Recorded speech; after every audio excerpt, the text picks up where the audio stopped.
ಬನ್ನಿ ಮೇಡಮ್, ಬನ್ನಿ. ನಿಮಗೋಸ್ಕರನೇ ಕಾಯ್ತಾ ಇದ್ದೆ, ಬನ್ನಿ. ಕಲ್ಯಾಣಿ, ನೀನು ಯಾವಾಗ ಬಂದೆ? ನನಗೂ ಒಂದು ಮಾತು ಹೇಳ್ದೆ ಬಂದಿದ್ಯಾ?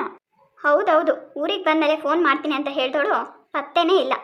ಅದು ಸಾಲದು ಅಂತ ನನಗೂ ಒಂದು ಮಾತು ಹೇಳ್ದೇನೆ ಕೆಲ್ಸಕ್ಕೆ ಬೇರೆ ಹೋಗ್ತಾ ಇದೆಯಾ ನೀನು? ಪರವಾಗಿಲ್ಲ ಕಣೆ, ತುಂಬ ದೊಡ್ಡೋಳಾಗ್ಬಿಟ್ಟಿದ್ಯಾ.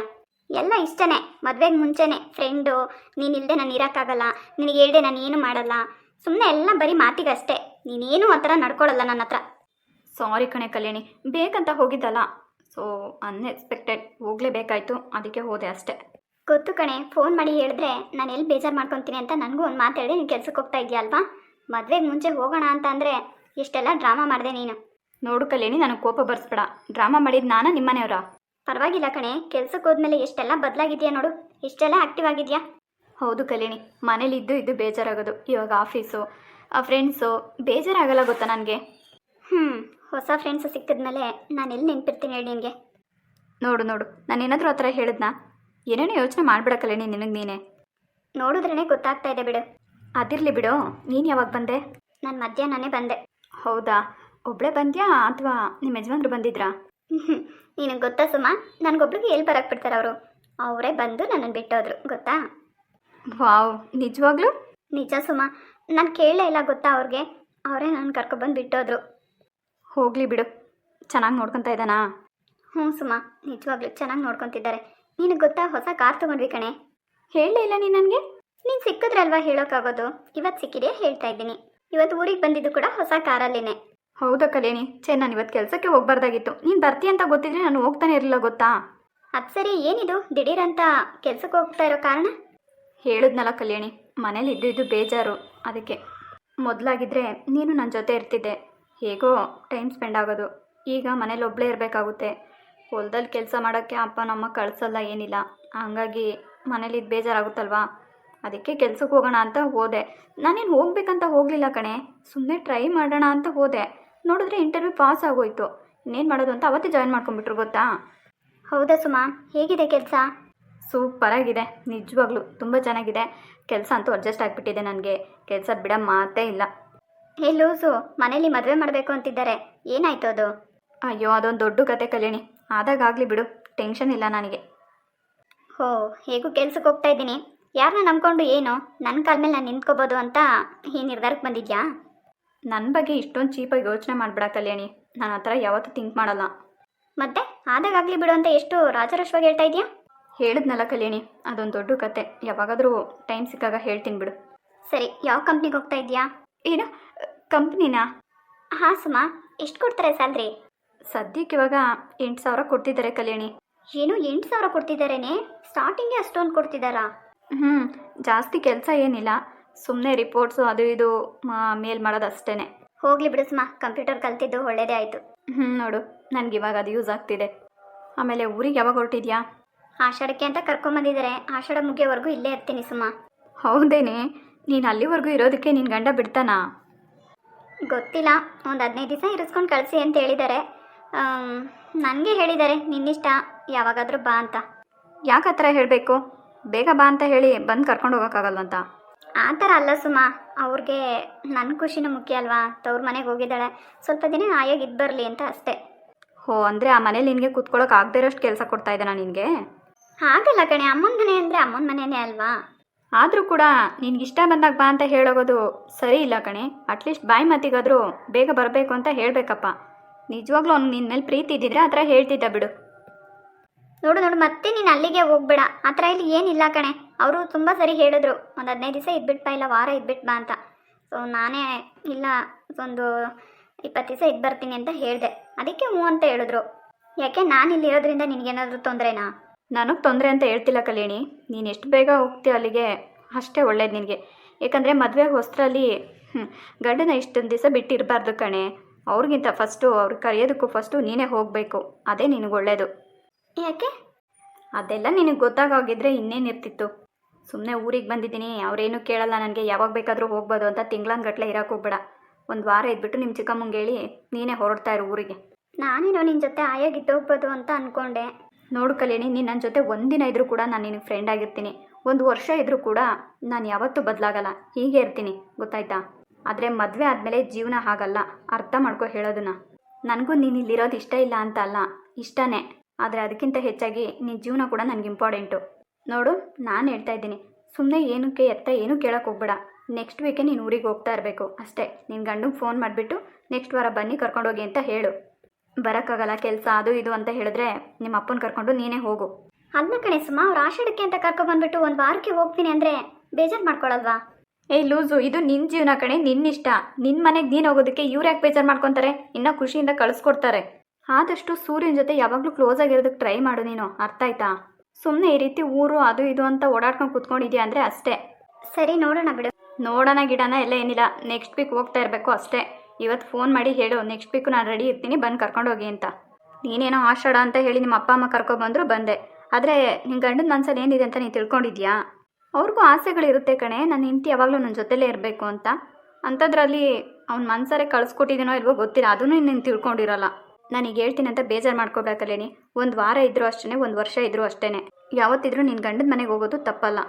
ಸೊ ಬಂದ ತಕ್ಷಣ ಒಂದಿನ 2 ದಿನ ಇದ್ಬಿಟ್ಟು ನಿನ್ನ ಗಂಡನ ಮನೆಗೆ ನೀನು ಹೋಗ್ತಾ ಇರಬೇಕು. ವಾರನ್ಗಟ್ಲೆ ತಿಂಗ್ಳನ್ಗಟ್ಲೆ ಎಲ್ಲ ಇದ್ದೆ ಅಂತಂದರೆ ಅದೆಲ್ಲ ಚೆನ್ನಾಗಿರಲ್ಲ, ಅರ್ಥ ಆಯ್ತಾ? ಏನೋ ಅಪ್ಪ, ಇವತ್ತು ನಾನೇ ನಿನಗೆ ಚೆನ್ನಾಗಿ ಬೈಬೇಕು ಅಂತ ಬಂದೆ, ನೋಡಿದ್ರೆ ನೀನೇ ನನಗೆ ಬೈತಿದೀಯಲ್ಲೇ. ಬೈತಾ ಇರೋದಲ್ಲ ಕಲ್ಯಾಣಿ, ನಾನು ನಿನಗೆ ಅರ್ಥ ಆಗೋ ರೀತಿ ಹೇಳ್ತಾ ಇರೋದು. ನಮ್ಮ ಚಿಕ್ಕಮ್ಮ ಕೂಡ ನನಗೆ ಇದೆಲ್ಲ ಹೇಳೋದ ಕಣೆ, ಹಂಗೆ ಹೇಳ್ತೀಯ ನೀನು ನನಗೆ? ನೋಡು ಕಲ್ಯಾಣಿ, ಅವ್ರಿಗೇನು ಒಳ್ಳೆ ಮನೆ ಸಿಕ್ಕಿದ್ದಾಳೆ, ಒಳ್ಳೆ ಅತ್ತೆ ಮಾವ, ಒಳ್ಳೆ ಗಂಡ ಸಿಕ್ಕಿದ್ದಾನೆ, ಎಷ್ಟು ದಿನ ಇದ್ದರೂ ಅವ್ರೇನು ಕೇಳಲ್ಲ ಅನ್ನೋ ಒಂದು ಮೆಂಟಾಲಿಟಿ ಅವ್ರಿಗೆ. ಸೊ ಹಂಗಾಗಿ ಅವ್ರು ಏನು ಹೇಳೋಕ್ಕೋಗಲ್ಲ ನಿನಗೆ. ಆದರೆ ಅದೆಲ್ಲ ಜವಾಬ್ದಾರಿ ನಿನಗಿರ್ಬೇಕು ಕಣೆ. ನನ್ನ ಮಾತು ಕೇಳು, ಸುಮ್ಮನೆ ಇನ್ನೊಂದು 3-4 ದಿನ ಇದ್ಬಿಟ್ಟು ಹೋಗು ಆರಾಮಾಗಿ. ಯಾರೂ ನೀನು ಪ್ರಶ್ನೆ ಮಾಡೋರೇ ಇಲ್ಲ. ಸರಿನಮ್ಮ, ಆಯಿತು. ಇಷ್ಟಕ್ಕೂ ನಾನು ಇಲ್ಲಿದ್ದು ಮಾಡೋ ಅಂಥ ಕೆಲಸ ಆದರೂ ಏನಿದೆ? ಅಲ್ಲಾದರೂ ಇದ್ದರೆ ನನ್ನ ಗಂಡನ ಜೊತೆ ಆಯಾಗಿರ್ಬೋದು. ಅದನ್ನೇ ನಾನು ಹೇಳ್ತಾ ಇರೋದು. ಇಷ್ಟಕ್ಕೂ ನೀನು ಇಲ್ಲಿದ್ದು ಮಾಡೋ ಅಂಥ ಕೆಲಸ ಆದರೂ ಏನಿದೆ? ಸಾಲದಕ್ಕೆ ನಾನು ಬೇರೆ ಮನೆ ಹತ್ರ ಇರೋಲ್ಲ, ಒಬ್ಬಳೇ ನಿನಗೂ ಬೇಜಾರಾಗುತ್ತಲ್ವಾ? ಅದೇ ಊರಲ್ಲಿದ್ದು ನಿನ್ನ ಗಂಡನ ಜೊತೆ ಇದ್ದರೆ ನಿನಗೂ ಕೂಡ ಆರಾಮ್ ಅನಿಸುತ್ತೆ. ನಿಜ ಸುಮ, ನಿಜವಾಗ್ಲೂ ನೀನು ಬಂದಿನಂದರೆ ತುಂಬ ಬೇಜಾರಾಗ್ತಿತ್ತು ನನಗೆ. ಮನೆಯಲ್ಲಿ ಇದ್ದು ಬೇಜಾರಾಗಿ ನೀನು ಬರೋದಕ್ಕೆ ಕಾಯ್ತಾ ಇದ್ದೆ ನಾನು. ನಾನು ಹೇಳೋದೇನೋ, ನಿನ್ನ ಮುಖ ನೋಡು, ಒಂದು ತಿಂಗಳಿರೋ ಮುಖನೇನ. ಇನ್ನೊಂದು 3-4 ದಿವಸಕ್ಕೆ ನನ್ನ ಗಂಡನ ಮನೆಗೆ ಹೋಗ್ಬೇಕು ಅಂತ ನೀನೇ ಹೊರಟು ನಿಂತ್ಕೊತೀಯಾ? ನೋಡ್ತಾ ಇರಬೇಕಿದ್ರೆ. ನಿಜವಾಗ್ಲೂ ನನಗೆ ಹಾಗೆ ಅನ್ನಿಸ್ತಿದೆ ಕಣೆ. ಇದ್ದರೆ ಇನ್ನೊಂದು 2 ದಿನ ಇರ್ತೀನಿ ಅಷ್ಟೇ. ಅದನ್ನೇ ಹೇಳೋದು, ಪ್ರೀತಿ ಅಂತ. ಸರಿ ಸುಮ, ತುಂಬ ದಿನ ಆಯಿತು ಕಣೆ ಇಬ್ಬರು ಹೊಲದತ್ರ ಹೋಗಿ ಎಳ್ನೀರು ಕುಡ್ಕೊಂಡು ಬರೋಣ. ಅದಕ್ಕೇನಂತೆ, ಬೇಗ ರೆಡಿ ಆಗ್ತೀನಿ, ಹೋಗೋಣ, ಸರಿನಾ? ಸರಿ ಸುಮ. ಸರಿ, ಅಷ್ಟರಲ್ಲಿ ನಿನ್ನ ಗಂಡಂಗೆ ಫೋನ್ ಮಾಡಿಬಿಟ್ಟು ಮಾತಾಡು. ಬೇಡ ಕಣೆ, ಹೊಲದತ್ರ ಹೋಗಿ ಅಲ್ಲೇ ಮಾತಾಡೋಣ, ಸರಿನಾ? ಸರಿ ಸರಿ. ಜೀವನ್ ಆಯ್ತಾ? ಹಾಂ ಕಿರಣ, ಆಗಿದೆ. ಸರಿ, ಆ ಫೈಲ್ಸ್ ಎಲ್ಲ ಏನಿದೆ ನನ್ನ ಕ್ಯಾಬಿನಿಗೆ ಕಳಿಸು. ನಾನೊಂದ್ಸರಿ ಚೆಕ್ ಮಾಡಿಬಿಟ್ಟು ಬಾಸ್ಗೆ ರಿಪೋರ್ಟ್ ಮಾಡ್ತೀನಿ, ಓಕೆನಾ? ಹಾಂ ಓಕೆ ಕಿರಣ್, ಇನ್ನೊಂದು 10 ಮಿನಿಟ್ಸ್. ಸರಿ ಸರಿ. ಏನೋ ಇವತ್ತು ಬಲಗಡೆ ಎದ್ದಿರಬೇಕು ಅಂತ ಅನಿಸುತ್ತೆ, ಅದಕ್ಕೆ ಏನು ಮಾತಾಡದೆ ಹೋಗ್ತಾ ಇದ್ದಾನೆ. ಹಾಯ್ ಜೀವನ್. ಹೇಳಿ ಮೇಡಮ್. ಏನಿವತ್ತು ಇಷ್ಟೊಂದು ಸ್ಮಾರ್ಟಾಗಿ ಕಾಣಿಸ್ತಾ ಇದೆಯಾ? ಹೌದಾ, ಥ್ಯಾಂಕ್ ಯು ನಂದಿನಿ. ವಾವ್, ಪರವಾಗಿಲ್ಲ ಜೀವನ್, ಬೇಗ ಅಪ್ಡೇಟ್ ಆಗಿಬಿಟ್ಟೆ ನೀನು. ಏಕೆ? ಫಸ್ಟ್ ಏನಂದೆ ನೀನು ನನಗೆ ಮೇಡಮ್ ಅಂತ ಕರೆದೆ, ಆಮೇಲೆ ನಾನು ಸ್ವಲ್ಪ ನಿನಗೆ ಹ್ಯಾಂಡ್ಸಮ್ ಆಗಿದೆಯಾ ಅಂತ ಹೇಳಿದ ಮಾತ್ರಕ್ಕೇ ಹೆಸರಿಟ್ಟು ಕರೆದಿಯಲ್ಲ, ಅದಕ್ಕೆ. ಹಾಗೇನಿಲ್ಲ ಮೇಡಮ್, ಇಷ್ಟು ದಿವಸ ನೀವು ತುಂಬ ಕೋಪ ಮಾಡ್ಕೊಂಡು ಮಾತಾಡಿಸ್ತಾ ಇದ್ರಿ, ಇವತ್ತು ತುಂಬ ಕ್ಲೋಸಾಗಿ ಮಾತಾಡಿದ್ರಲ್ವಾ, ಏನೋ ಕರಿಬೇಕು ಅಂತ ಅನ್ನಿಸ್ತು, ಅದಕ್ಕೆ ಕರೆದೆ. ಪರವಾಗಿಲ್ಲ ಬಿಡು, ನಾನೇನು ಬೇಜಾರು ಮಾಡ್ಕೊಳ್ಳಲ್ಲ. ನನಗೂ ಕೂಡ ಈ ಮೇಡಮ್ಮು ಸಿಸ್ಟರು ಇದೆಲ್ಲ ನನಗೂ ಇಷ್ಟ ಆಗಲ್ಲ. ಹೆಸರಿದೆ ಕರಿ, ನನಗೆ ಅದೇ ಇಷ್ಟ. ಹೌದಾ, ಥ್ಯಾಂಕ್ ಯು. ನೋಡೋಕೆ ತುಂಬ ಚೆನ್ನಾಗಿ ಕಾಣಿಸ್ತೀಯಾ. ಸೊ ಯಾರನ್ನಾದ್ರೂ ಲವ್ ಮಾಡ್ತಾ ಇದೆಯಾ? ಚೇಚೆ, ಆ ಥರ ಎಲ್ಲ ಏನಿಲ್ಲ ನಂದಿನಿ. ಪರವಾಗಿಲ್ಲ, ಹೇಳಿ ಜೀವನ್, ನನ್ನ ಹತ್ರನೇ ಮುಚ್ಚುಮರೆ ಮಾಡ್ತೀಯಾ? ನಿನ್ನ ಹತ್ರ ಮುಚ್ಚುಮರೆ ಮಾಡೋವಂಥದ್ದು ಏನಿದೆ? ನಿನ್ನ ಥರ ಕ್ಯೂಟಾಗಿ ನಿಮ್ಮ ಥರ ಫಿಗರ್ ಸಿಕ್ಕಿದ್ರೆ ಖಂಡಿತವಾಗ್ಲೂ ಲವ್ ಮಾಡ್ತೀನಿ. ಬಟ್ ಏನು ಮಾಡೋದು, ನಮ್ಮ ಹಣೆ ಬರೋಕ್ಕೆ ಯಾವ ಹುಡುಗಿನೂ ಸಿಗ್ತಾ ಇಲ್ವೇ. Thank you so much. ಥ್ಯಾಂಕ್ಸಾ? ವೈ ನಂದಿನಿ? ಜೀವನ್, ನಾನು ನಿಮ್ಮ ಹತ್ರ ಏನೋ ಒಂದು ಕೇಳಾ? ಅದಕ್ಕೆ ಯಾಕೆ ಸಂಕೋಚ ಪಡ್ತಾ ಇದ್ದೀನಿ ನಂದಿನಿ? ಅದೇನು ಕೇಳು. ಬಟ್ ನೀನು ನಿಜ ಹೇಳಬೇಕು. ಪ್ರಾಮಿಸ್, ನಿಜಾನೇ ಹೇಳ್ತೀನಿ, ಕೇಳು ಅದೇನಂತ. ಏನಿಲ್ಲ ಜೀವನ್, ನಾನು ನೋಡೋಕೆ ಚೆನ್ನಾಗಿಲ್ವಾ? ನಂದಿನಿ, ನಿನ್ನ ಬಾಯಲ್ಲಿ ಈ ಮಾತಾ? ನೀನು ನೋಡೋಕೆ ಚೆನ್ನಾಗಿಲ್ಲ ಅಂತ ಯಾರು ಹೇಳಿದ್ದು? ಅಪ್ಸರೆ ಥರ ಇದೆಯಾ? ಜೀವನ್, ನಿಜವಾಗ್ಲೂ ನಿಜ ಹೇಳ್ತಾ ಇದೆಯಾ? ನೋಡು ನಂದಿನಿ, ನಮಗೆ ನಾವು ಕಾನ್ಫಿಡೆಂಟ್ ಆಗಿರ್ಬೇಕು ಯಾವಾಗಲೂ. ನಾವು ಚೆನ್ನಾಗಿದ್ದೀವಿ ಅಂತ ನಮಗೆ ಗೊತ್ತಿದ್ರೆ ಸಾಕು. ಬೇರೆಯವ್ರ ಸರ್ಟಿಫಿಕೇಟ್ಗೋಸ್ಕರ ಯಾವತ್ತೂ ಕಾಯಬಾರ್ದು. ನಿಜ ಜೀವನ್. ಅಲ್ಲ ನಂದಿನಿ, ನಿನ್ನ ಮೇಲೆ ನಿನಗೆ ಯಾಕೆ ಈ ಥರ ಡೌಟ್ ಬಂತು? ಅದು ಅಲ್ಲದೆ ಇವಾಗ ಈ ಥರ ಕ್ವಶನ್ನ ಯಾಕೆ ಹೇಳ್ತಾ ಇದೆಯಾ? ಯಾಕೂ ಇಲ್ಲ ಜೀವನ್, ಯಾಕೋ ಒಂದು ಕ್ಷಣ ನನ್ನ ಮೇಲೆ ನನಗೇನೆ ಒಂಥರ ಬೇಜಾರಾಯಿತು, ನಾನು ನೋಡೋಕೆ ಚೆನ್ನಾಗಿಲ್ವೇನೋ ಅಂತ. ಹಾಗೆಲ್ಲ ಏನಿಲ್ಲ ನಂದಿನಿ, ಈ ಥರ ಮಾಡರ್ನ್ ಡ್ರೆಸ್ ಹಾಕೊಂಡ್ರೆ ನೀನು ಸಖತ್ ಬ್ಯೂಟಿಯಾಗಿ ಕಾಣಿಸ್ತೀಯ. ಅದರಲ್ಲೂ ಒಂದೊಂದ್ಸರಿ ಸ್ಯಾರಿ ಹಾಕೊಂತೀಯಲ್ಲ, ವಾಹ್, ವೆರಿ ಬ್ಯೂಟಿಫುಲ್, ಸಖತ್ ಫಿಗರ್ ಗೊತ್ತಾ ನೀನು. Thank you so much Jeevan. Nandini, ನಾನು ಒಂದು ಮಾತಾಡ್ತೀನಿ, ಬೇಜಾರು ಮಾಡ್ಕೋಬೇಡ. ನೀನು ನನ್ನನ್ನು ಇಷ್ಟೊಂದೆಲ್ಲ ಹೊಗಳ್ತಾ ಇದೆಯಾ ಅಂದರೆ ನಾನು ನಿಜವಾಗ್ಲೂ ನಿನಗೆ ಬೈಯಲ್ಲ, ಅದೇನು ಕೇಳು. ತುಂಬ ಸೀರಿಯಸ್ ಆಗಿ ಹೇಳ್ತಾ ಇದ್ದೀನಿ, ನಿಜವಾಗ್ಲೂ ನಂದಿನಿ, ಒಂದೊಂದ್ಸರಿ ನಿನ್ನ ಮೇಲೆ ನನಗೆ ಕ್ರಶ್ ಆಗಿಬಿಡುತ್ತೆ ಗೊತ್ತಾ. ಆಮೇಲೆ ಆಮೇಲೆ ಇನ್ನೇನು ಹೇಳ್ಕೊಂಡ್ರೆ ಎಲ್ಲಿ ಬೈತೀಯೋ ಅಂತ ಹೇಳೋದಪ್ಪ. ಏನು ಇವತ್ತು ನೀನು ನನ್ನ ಜೊತೆ ಇಷ್ಟೊಂದು ಕ್ಲೋಸಾಗಿ ಮಾತಾಡ್ತಿದ್ಯಾ? ನಿಜವಾಗ್ಲೂ ನಾನು ಇವತ್ತೇನು ಬಲ್ಗಡೆ ಎದ್ದು ಬಂದ ತುಂಬ ಖುಷಿ ಆಗ್ತಿದೆ ನನಗೆ. ನನ್ನನ್ನು ಇಷ್ಟಪಡೋರ್ನ ನಾನು ಯಾವತ್ತೂ ಬೈಯಕ್ಕೆ ಹೋಗಲ್ಲ ಜೀವನ್. ಥ್ಯಾಂಕ್ಸ್ ನಂದಿನಿ. ಟಿಫನ್ ಆಯ್ತಾ? ಹಾಂ ಜೀವನ್ ಆಯಿತು, ನಿಂದಾಯ್ತಾ? ಹಾಂ ನಂದಿನಿ ಆಯಿತು. ಏನಿವತ್ತು ಕೆಲಸ ಎಲ್ಲ ಮುಗಿತಾ ಆರಾಮಾಗಿ ನಿಂತಿದ್ಯಾ? ಕೆಲಸ ಏನೂ ಇಲ್ಲ. ಕಿರಣ್ ಕೆಲಸ ಕೊಡಲಿ ಅಂತ ವೆಯ್ಟ್ ಮಾಡ್ತಾ ಇದ್ದೀನಿ, ಅದಕ್ಕೆ ಅವನು ಓಡಾಡ್ತಾ ಇದ್ದಾನೆ. ಹೋ ಹಾಗಾದರೆ ಫುಲ್ ಫ್ರೀ ಇವತ್ತು. ಅಯ್ಯೋ ಇವನು ಒಂಥರ ತಲೆ ಕೆಟ್ಟೋಂಥರ ಗೊತ್ತಾ. ಕೊಟ್ಟರೆ ಒಂದೇ ಸರಿ ಕೊಡ್ತಾನೆ, ಕೊಡಲಿಲ್ಲ ಅಂದರೆ ಸುಮ್ಮನೆ ಫ್ರೀಯಾಗಿ ಇದ್ಬಿಡ್ತಾನೆ ನೋಡಿ ಇವತ್ತು. ಬಟ್ ಹೇಳೋದು ಬೇಡ ಬಿಡು ನಿನಗೆ. ಪರವಾಗಿಲ್ಲ ಹೇಳಿ ನಂದಿನಿ. ಸೂರ್ಯ ಇಲ್ಲ ಅಂದರೆ ನನ್ನ ಕೆಲಸನೇ ಹೇಳಲ್ಲ. ಅದೇ ಸೂರ್ಯ ಏನಾದರೂ ಆಫೀಸಿಗೆ ಬಂದರು ಅಂದರೆ ನನಗೆ ಓಡಾಡೋಕೆ ಕೂಡ ಪುರ್ಸೋತಿರಲ್ಲ, ಅಷ್ಟೊಂದು ಕೆಲಸ ಕೊಡ್ತಾನೆ. ಹೌದಾ? ಅದ್ಯಾಕೆ ಆ ಥರ? ಇವನಿಗೊಂಥರ ಟೆನ್ಷನ್ನು. ನಾನು ನೋಡೋಕೆ ಇಷ್ಟು ಚೆನ್ನಾಗಿದ್ದೀನಲ್ವಾ, ಬಾಸ್ನಲ್ಲಿ ಬುಟ್ಟಿಗೆ ಹಾಕೊಂಡ್ಬಿಡ್ತೀನಿ ಅಂತ ಇವನಿಗೆ ಭಯ. ಯಪ್ಪ ಈ ಥರ ಎಲ್ಲ ಇದ್ದಾರಾ? ಅಲ್ಲ ನಂದಿನಿ, ಮೊನ್ನೆ ತಾನೇ ಬಾಸ್ಗೆ ಮದುವೆ ಆಗಿದೆ, ಈ ಥರ ಎಲ್ಲ ಯೋಚನೆ ಮಾಡೋದು ತಪ್ಪಲ್ವಾ? ಏನು ಮಾಡೋಕ್ಕಾಗಲ್ಲ, ಕೆಲವೊಬ್ರ ಹತ್ರ ಇರ್ತಾರೆ. ಬಟ್ ನಿನ್ನ ಮನ್ಸಲ್ಲಿ ಆ ಥರ ಇಲ್ವಲ್ಲ. ನೀನು ಒಳ್ಳೆ ಹುಡುಗಿ ಬಿಡು. ನೀನೇ ಹೇಳು ಜೀವನ್, ಈಗ ನಾನು ನಿನ್ನ ಜೊತೆ ಎಷ್ಟು ಕ್ಲೋಸಾಗಿ ಮಾತಾಡ್ತಿದ್ದೀನಿ. ನಿನ್ನ ಜೊತೆ ಕ್ಲೋಸಾಗಿ ಮಾತಾಡ್ತಿದ್ದೀನಿ ಅಂದ ಮಾತ್ರಕ್ಕೆ ನಾನು ಕೆಟ್ಟವಳಾ?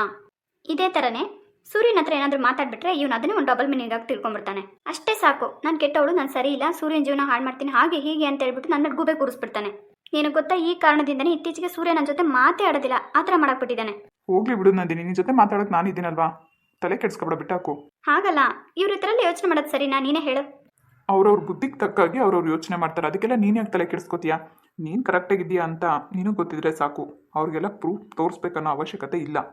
ಅದೇನೋ ಸೂರ್ಯನ ಜೊತೆ ನಾನು ಕ್ಲೋಸಾಗಿ ಮಾತಾಡಲಿಲ್ಲ ಅಂದರೆ ನನಗೆ ಏನೋ ಒಂಥರ ಬೇಜಾರಾಗ್ಬಿಡುತ್ತೆ ಜೀವನ್. ನಂದಿನಿ ಬಾಸ್ ಬಂದ್ರು ನೋಡು. ಗುಡ್ ಮಾರ್ನಿಂಗ್ ಸೂರ್ಯ. ಏನು ಮಾಡ್ತಾ ಇದೆಯಾ ನೀನಲ್ಲಿ? ವಾಟ್ ಸೂರ್ಯ? ನಿನ್ನ ಪ್ಲೇಸ್ ಇರೋದಲ್ಲಿ ಅಲ್ಲೇನು ಮಾಡ್ತಾ ಇದೆಯಾ ಅಂತ ನಾನು ಕೇಳ್ತಾ ಇರೋದು. ಸೂರ್ಯ ಬಂದ ತಕ್ಷಣ ಜಗಳ ಮಾಡಬೇಕಾ? ಕೇಳಿದ್ದಕ್ಕಷ್ಟೇ ಉತ್ತರ ಕೊಡು. ಕ್ಯಾಬಿನಿಗೆ ಬಾ. ಜೀವನ್, ಕೆಲಸ ಮಾಡಕ್ಕೆ ಬರ್ತೀರಾ ಏನು ಟೈಮ್ ಪಾಸ್ ಮಾಡಕ್ಕೆ ಬರ್ತೀರಾ? ಸಾರಿ ಸರ್, ಅದು ನೆಕ್ಸ್ಟ್ ಟೈಮ್ ಇದು ರಿಪೀಟ್ ಆಗಬಾರ್ದು, ಸರಿನಾ? ಏನಾಗಿದೆ ಅವನಿಗೆ? ಯಾಕೆ ಈಗ ಆಡ್ತಿದ್ದಾನೆ? ನಂದಿನಿ, ಹಾಯ್ ಸೂರ್ಯ. ಕೆಲಸ ಮಾಡೋದು ಬಿಟ್ಟು ಏನು ಮಾಡ್ತಾ ಇದ್ದೀನಿ ಅಲ್ಲಿ ನಿಂತ್ಕೊಂಡು? ಸೂರ್ಯ ಬಂದ ತಕ್ಷಣ ನನಗೆ ಬೈಬೇಡ, ಇರಿಟೇಟ್ ಆಗುತ್ತೆ ನನಗೆ. ಏನು ಇರಿಟೇಟ್ ಆಗುತ್ತೆ? ನಿನ್ನ ನೋಡಿ ಬೇರೆಯವರು ಅದನ್ನೇ ಕಲ್ತ್ಕೊಂತಾರೆ. ನೋಡು ಸೂರ್ಯ, ಯಾರ್ದೋ ಕೋಪನ ತಂದು ನನ್ನ ಮೇಲೆ ತೀರಿಸ್ಕೊಬೇಡ ನೀನು. ನೋಡು, ಕೆಲಸ ಅಂತ ಬಂದರೆ ನಾನು ಎಲ್ಲರ ಹತ್ರನೂ ಹೀಗೆ ನಡ್ಕೊಳ್ಳೋದು. ನನಗೆ ಗೊತ್ತು ಸೂರ್ಯ, ನೀನು ಯಾಕೆ ಈಗ ಆಡ್ತಿದ್ಯಾ ಅಂತ. ಇಲ್ಲಿ ಜಾಸ್ತಿ ಮಾತಬೇಡ, ನಾನು ಏನು ಹೇಳ್ತೀನಿ ಅಷ್ಟು ಮಾತ್ರ ನೀನು ಮಾಡು. ಹೋ, ನನ್ನ ಜೀವನ ಹತ್ರ ಮಾತಾಡೋದಕ್ಕೆ ನಿನಗೆ ಸಹಿಸ್ಕೊಳಕ್ಕಾಗ್ತಾ ಇಲ್ಲ ಅಲ್ವಾ? ಗೊತ್ತು ಬಿಡು ಸೂರ್ಯ, ನೀನು ಅದಕ್ಕೆ ನನ್ನ ಮೇಲೆ ಕೋಪ ಮಾಡ್ಕೊಂಡಿರೋದು. ಮಾತಾಡಬೇಡ ಅಂತ ಡೈರೆಕ್ಟಾಗಿ ಹೇಳಿದ್ರೆ ನಾನು ಮಾತಾಡೋದಿಲ್ವಲ್ಲ, ಇಷ್ಟೊಂದೆಲ್ಲ ಸುತ್ತಿ ಬಳಸಿ ಯಾಕೆ ಮಾತಾಡಬೇಕು? ನಂದಿನಿ, ಮಾತು ಮಿತಿ ಮೀರ್ತಾ ಇದೆ ನಿನಗೆ. ನಿಜ ಅಲ್ವಾ ಸೂರ್ಯ? ನನ್ನ ಜೀವನ ಹತ್ರ ಮಾತಾಡಿದ್ದು ನಿನಗೆ ನಿಜವಾಗ್ಲೂ ಸಹಿಸ್ಕೊಳಕ್ಕಾಗಿಲ್ಲ, ಅದಕ್ಕೆ ಹೀಗೆ ಮಾತಾಡ್ತಾ ಇದೆಯಾ ನೀನು? ನಿನ್ಗೆ ಹೇಳೋದು ಅರ್ಥ ಆಗ್ತಾ ಇಲ್ವಾ? ಕೆಲಸ ಅಂತ ಬಂದಾಗ ನಾನು ಎಲ್ಲರ ಹತ್ರನೂ ಹೀಗೆ ನಡ್ಕೊಳ್ಳೋದು. ನೀನು ಅವನ ಜೊತೆ ಮಾತಾಡಿದ್ರೆ ನನಗೆ ಕೋಪ ಬರಬೇಕು? ಯಾಕೆ ಅಂದರೆ ನಿನಗೆ ನಾನಂದ್ರೆ ಇಷ್ಟ ಅಲ್ವಾ, ಅದಕ್ಕೆ. ನಾನು ಇಲ್ಲಿ ನಿನ್ನನ್ನು ಕರೆಸಿದ್ದು ನಿನ್ನ ಪ್ರೇಮ ಕಾವ್ಯ ಗೀತೆಗಳನ್ನೆಲ್ಲ ಕೇಳೋದಕ್ಕಲ್ಲ, ಸಿನ್ಸಿಯರಾಗಿ ಡ್ಯೂಟಿ ಮಾಡು ಅಂತ ಹೇಳೋದಕ್ಕೆ. ಓಕೆ ಬಿಡು ಸೂರ್ಯ, ನೆಕ್ಸ್ಟ್ ಟೈಮ್ ಈ ರೀತಿ ಆಗಲ್ಲ, ಸರಿನಾ? ಆದರೆ ನಾನೊಂದು ಕೇಳಬೇಕಾಗಿತ್ತು, ನಿನ್ನೆ ಯಾಕೆ ಬಂದಿಲ್ಲ ನೀನು? ಅದು ನಿನಗೆ ಬೇಡವಾಗದಿರೋ ವಿಷಯ, ಹೋಗು ಇಲ್ಲಿಂದ. ಹೆಂಡ್ತಿನ ಊರಿಗೆ ಬಿಟ್ಟು ಬಂದಿರೋ ಹಾಗಿದೆ. ಫ್ಯಾಮಿಲಿ ವಿಷಯಕ್ಕೆ ಬರಬೇಡ. ನೋಡು, ನನಗೇನಿದೆಲ್ಲ ಹೊಸದಲ್ಲ. ಮೊದಲಿಂದ ನಾನು ನಿನ್ನ ಹತ್ರ ಹೇಗಿದ್ದೆ ಈಗಲೂ ಹಾಗೇ ಇದ್ದೀನಿ. ಬಟ್ ಬದಲಾಗ್ತಾ ಇರೋದು ನೀನು. ನನಗಿದನ್ನೆಲ್ಲ ಸಹಿಸ್ಕೊಳಕ್ಕೆ ಆಗ್ತಾ ಇಲ್ಲ. ಆದರೂ ಕೂಡ ಎಲ್ಲನೂ ಸಹಿಸ್ಕೊಂಡು ನಗ್ನಗ್ತಾ ಯಾಕಿದ್ದೀನಿ ಹೇಳು? ನಿನಗೋಸ್ಕರ. ಇವತ್ತಲ್ಲ ನಾಳೆ ನೀನನ್ನು ಅರ್ಥ ಮಾಡ್ಕೊತೀಯ ಅಂತ. ಪರವಾಗಿಲ್ಲ, ನೀನನ್ನು ಅರ್ಥ ಮಾಡ್ಕೊಂಡ್ಲಿ ಬಿಡ್ಲಿ, ನನ್ನ ಮನಸ್ಸಿಂದಂತೂ ನೀನು ಯಾವತ್ತೂ ತೆಗ್ದಕ್ಕಾಗಲ್ಲ. ಈ ರೀತಿ ಹುಚ್ಚುಚ್ಚ ಯೋಚನೆ ಮಾಡೋದು ಬಿಟ್ಟು ಕೆಲಸದ ಕಡೆ ಗಮನ ಕೊಡು. ಅಲ್ಲ ಸೂರ್ಯ, ಇದು ನಿನಗೆ ಸರಿ ಅನ್ಸುತ್ತಾ ಹೇಳು? ನೀನು ಮಾತ್ರ ನಿನ್ನ ಲೈಫಲ್ಲಿ ಹೆಂಡತಿ ಮನೆ ಮಕ್ಕಳು ಅಂತ ಖುಷಿಯಾಗಿರಬೇಕು, ಆದರೆ ನಾನು ಮಾತ್ರ ನಿನ್ನ ನೆನಪಲ್ಲಿ ನೋವು ತಿನ್ಬೇಕಾ? ಇದು ನಿನಗೆ ಎಷ್ಟು ಮಾತ್ರ ಸರಿ ಹೇಳು? ಅದು ನಿನ್ನ ಹಣೆ ಬರ, ನಾನೇನು ಮಾಡೋಕ್ಕಾಗಲ್ಲ. ಪರವಾಗಿಲ್ಲ ಬಿಡು ಸೂರ್ಯ, ಹೊಸದಾಗಿ ಮದುವೆ ಆಗಿದೆ, ಹೊಸ ಹೆಂಡ್ತಿ, ಏನೋ ಖುಷಿಯಾಗಿದ್ದೀಯಾ, ನಾನು ಅರ್ಥ ಮಾಡ್ಕೊತೀನಿ. ಎಷ್ಟು ದಿನ ಖುಷಿಯಾಗಿರ್ತೀಯಾ? ಆಮೇಲೆ ನೀನು ನನ್ನ ಹತ್ರನೇ ಬರಬೇಕು. ನಂದಿನಿ, ಸುಮ್ಮನೆ ಇದ್ದಷ್ಟು ಮಾತು ಮಿತಿ ಮೀರ್ತಾ ಇದೆ. ಫಾವ್ ಸೂರ್ಯ, ಈ ಥರ ಕೋಪ ಮಾಡ್ಕೊಂಡು ಎಷ್ಟು ದಿನ ಆಗಿತ್ತು ನೀನು. ಈ ಥರ ಕೋಪ ಮಾಡಿಕೊಂಡ್ರೆ ಸೂಪರಾಗಿ ಕಾಣಿಸ್ತೀಯಾ. ಮೆಚ್ಚಬೇಕಾದ್ದೆ ಸೂರ್ಯ ನೀನನ್ನು. ತುಂಬ ಗ್ರೇಟ್. ಯಾಕೆ ಹೇಳು, ಇಷ್ಟು ಬೇಗ ನೀನು ಬದಲಾಗ್ಬಿಟ್ಟೆ ಅಲ್ವಾ? ಏನು ಗೊತ್ತಾ, ನಾನು ಕನಸಲ್ಲೂ ಅಂದ್ಕೊಂಡಿರಲಿಲ್ಲ ಇಷ್ಟು ಬೇಗ ನೀನು ನನ್ನಿಂದ ದೂರ ಆಗಿ ನನ್ನನ್ನು ಮರೆತು ಇಷ್ಟು ಖುಷಿಯಾಗಿ. ಅಬ್ಬಾ, ಅದು ಹೇಗೆ ಮನಸ್ಸು ಬಂತು ನಿನಗೆ ಈ ಥರ ಎಲ್ಲ ಬದಲಾಗೋದಕ್ಕೆ? ನಿಜವಾಗ್ಲೂ ನನಗೆ ನಂಬಕ್ಕೆ ಆಗ್ತಿಲ್ಲ. ನೀನು ನಿಜವಾಗ್ಲೂ ಬದಲಾಗಿದೆಯಾ ಅಥವಾ ಬದಲಾಗಿದ್ದೀನಿ ಅನ್ನೋ ಥರ ನಿನ್ನ ಹೆಂಡತಿ ಮುಂದೆ ನಾಟಕ ಮಾಡ್ತಾ ಇದೆಯಾ? ನನಗಂತೂ ಗೊತ್ತಾಗ್ತಿಲ್ಲಪ್ಪ. ಒಂದಂತೂ ಅರ್ಥ ಆಯಿತು, ನೀನಂತೂ ನನ್ನ ಅರ್ಥ ಮಾಡ್ಕೊಳ್ಳಿಲ್ಲ. ಕೊನೆಗೆ ನಾನೇ ನನ್ನ ಅರ್ಥ ಮಾಡ್ಕೊತಾ ಇದ್ದೀನಿ. ಏನು ಗೊತ್ತಾ, ಆ ದೇವ್ರ ಹತ್ರ ನಾನು ದಿನ ಬೇಡ್ಕೊತೀನಿ ಆದಷ್ಟು ಬೇಗ ನಿನ್ನ ಮನಸ್ಸು ಬದಲಾಗಲಿ ಅಂತ. ಅಲ್ಲಿವರೆಗೂ ನಾನು ಕಾಯ್ತೀನಿ ಸೂರ್ಯ, ನಿನಗೋಸ್ಕರ ಎಷ್ಟು ದಿನ ಬೇಕಾದರೂ ಕಾಯ್ತೀನಿ. Don't worry. ಇಷ್ಟೆಲ್ಲ ನೀನು ನನ್ನನ್ನು ಪ್ರೀತಿಸ್ತಾ ಇದೆ ಹೆಂಡತಿ ಬಂದಮೇಲೆ ಎಷ್ಟು ಬೇಗ ನನ್ನನ್ನು ಮರ್ತುಬಿಟ್ಟೆ ಅಲ್ವಾ? ನೀನು ಮದುವೆ ಆದಮೇಲೂ ನನ್ನನ್ನು ಅತಿಯಾಗಿ ಮನಸ್ಸಿಗೆ ಹಚ್ಕೊಂಡಿದ್ದು ನಿನ್ನ ತಪ್ಪು.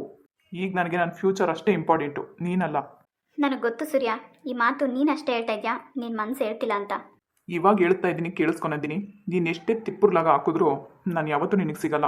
ನನ್ನ ಬಗ್ಗೆ ಅತಿಯಾಗಿ ಯೋಚನೆ ಮಾಡೋದನ್ನ ಬಿಟ್ಟು ನಿನ್ನ ಜೀವನದ ಬಗ್ಗೆ ನೀನು ಯೋಚನೆ ಮಾಡು, ಅಷ್ಟೇ ನಾನು ಕೊನೆಯದಾಗಿ ಹೇಳೋದು. ಯಾವುದೇ ಕಾರಣಕ್ಕೂ ಈ ಮಾತನ್ನ ನಾನು ನಂಬಲ್ಲ ಸೂರ್ಯ. ನಿನ್ನ ನಂಬಿಕೆ ಅವಶ್ಯಕತೆ ನನಗಿಲ್ಲ ನಂದಿನಿ. ನೋಡು, ನಾನು ಯಾವತ್ತೂ ನಿನಗೆ ಫೋರ್ಸ್ ಮಾಡಲ್ಲ, ನೀನು ಹಿಂದೆ ಬೀಳಲ್ಲ, ನೀನು ಟಾರ್ಚರ್ ಕೊಡಲ್ಲ. ಸೊ ನೋಡೋಣ, ಒಂದಲ್ಲ ಒಂದು ದಿವಸ ನಿನ್ನ ಮನಸ್ಸು ಬದಲಾಗುತ್ತೆ. ಅಲ್ಲಿವರೆಗೂ ನಾನು ತಾಳ್ಮೆಯಿಂದ ಕಾಯ್ತೀನಿ ಅಷ್ಟೇ. ಏನು ಮಾಡೋಕ್ಕಾಗಲ್ಲ, ಹೆಂಡತಿ ಬಂದಿದ್ದಾಳೆ. ಈಗ ನಾನು ನಿನ್ನ ಕಣ್ಣಿಗೆ ಕೆಟ್ಟೋಳಗೆ ಕಾಣಿಸ್ತಾ ಇದ್ದೀನಿ. ಪರವಾಗಿಲ್ಲ, ಇರಲಿ, ಅಡ್ಜಸ್ಟ್ ಮಾಡ್ಕೊತೀನಿ. ಬರಲ್ಲ ಸೂರ್ಯ, ಬಾಯ್. ಯಾಕೆ ಇವಳು ಈ ಥರ ಮಾತಾಡಿದ್ಲು? ಬೇರೆ ಏನಾದರೂ ಪ್ಲ್ಯಾನ್ ಮಾಡಿದಾಳಾ? ನನಗಿಷ್ಟ ಇಲ್ಲ ಅಂತ ಹೇಳಿದ್ರು ಯಾಕೆ ಈ ರೀತಿ ನಾನು ಹಿಂದೆ ಬಿದ್ದಿದ್ದಾಳೆ ಇವಳು? ಏನು ಮಾಡಬೇಕು ಅಂತಲೇ ಗೊತ್ತಾಗ್ತಾ ಇಲ್ಲ ನನಗೆ. ಆದಷ್ಟು ಬೇಗ ಇವಳನ್ನ ಬೇರೆ ಕಡೆ ಟ್ರಾನ್ಸ್ಫರ್ ಮಾಡಬೇಕು. ಇಲ್ಲ ಅಂದರೆ ಇವಳು ನನ್ನ ಜೀವನನ ಹಾಳು ಮಾಡೋದ್ರಲ್ಲಿ ಅನುಮಾನನೇ ಇಲ್ಲ. ಆದಷ್ಟು ನಾನು ಇವಳಿಂದ ದೂರ ಇರಬೇಕು. ನಾನು ಎಂಥ ದೊಡ್ಡ ತಪ್ಪು ಮಾಡಿಬಿಟ್ಟೆ ಇವಳು ಸವಾಸ ಮಾಡಿ. ನೆಮ್ಮದಿಯಾಗಿ ಇರೋಕ್ಕೆ ಬಿಡಲ್ಲ ಇವಳು. ಆಫೀಸಿಗೆ ಬಂದರೂ ತೊಂದರೆ ಕೊಡ್ತಾಳೆ, ಮನೆಗೆ ಹೋದ್ರೂ ಟೆನ್ಷನ್ನು. ಈ ವಿಷಯ ಏನಾದರೂ ಕಲ್ಯಾಣಿಗೆ ಗೊತ್ತಾಯಿತು ಅಂದರೆ ನನ್ನ ಮರ್ಯಾದೆ ಏನಾಗಬೇಕು? ಪಾಪ, ಅವಳು ನನ್ನ ಮೇಲೆ ಎಷ್ಟೆಲ್ಲ ನಂಬಿಕೆ ಇಟ್ಟಿದ್ದಾಳೆ, ಎಷ್ಟೆಲ್ಲ ಪ್ರೀತಿ ಮಾಡ್ತಾಳೆ. ನಾನು ಅವ್ರಿಗೆ ಮೋಸ ಮಾಡ್ತಾ ಇದ್ದೀನಿ ಅಂತ ನನಗನ್ನಿಸ್ತಿದೆ. ಯಾವುದೇ ಕಾರಣಕ್ಕೂ ಈ ದರಿದ್ರೆಯಿಂದ ನಾನು ಹೋಗಬಾರ್ದು. ಆದಷ್ಟು ಇವಳಿಂದ ಹುಷಾರಾಗಿರ್ಬೇಕು ನಾನು.